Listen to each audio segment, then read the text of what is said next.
Heya peeps, Emma here, and if you love your pets in Valheim, do not build your base on an island. I know, it sounds dramatic, but I'm serious. That choice can literally remove all of your pets from your base. Since if you build on islands and you get the bat event, you're basically inviting a massacre. This notorious event isn't just annoying, it kills all of your pets. Normal tames and special tames. I've lost so many pets to this event that it became a personal quest to find a way to stop bats from ever spawning near my base again. Years of Valheim science later and many sleepless nights, it was clear bats are not just like any other foe. They can spawn in water.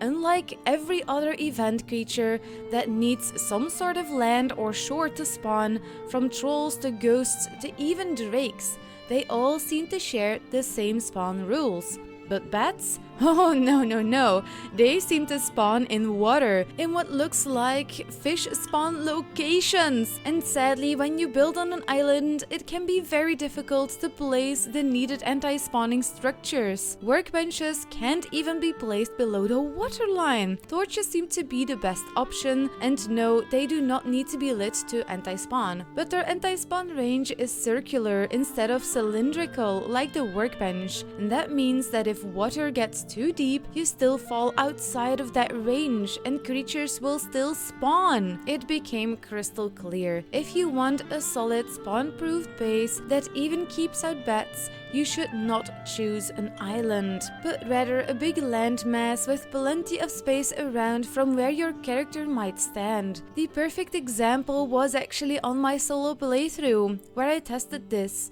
The main base on this solo playthrough is by spawn and sadly keeps spawning bats, even after so many tests, because it is on an island and there are just some spots in the water that I was not able to spawn proof, and the farm that I tediously anti-spawned after the big stampede of 2025 was watertight. It was absolutely amazing to see how well it worked. This was done with an initial layer of workbenches, just overlapping each other, so it's quite a moderate system, so even if one of the workbenches got destroyed, it should still be fine. And as a final layer, I added invisible torches to deter most creatures to come close, and hopefully this works as a buffer for other creatures that are not afraid of fire. Since, you might have noticed as well, workbenches are creature magnets. But I hear you think, why workbenches? They are big, they are ugly, why do you use these instead of just the torches everywhere? Because this farm is made inside the trees, so you need a watertight cylindrical anti-spawning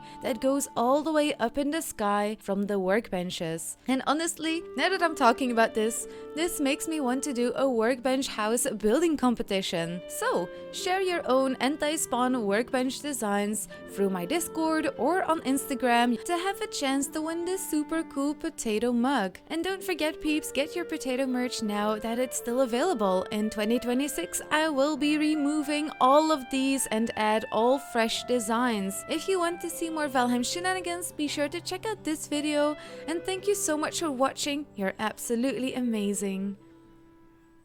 Dag hè.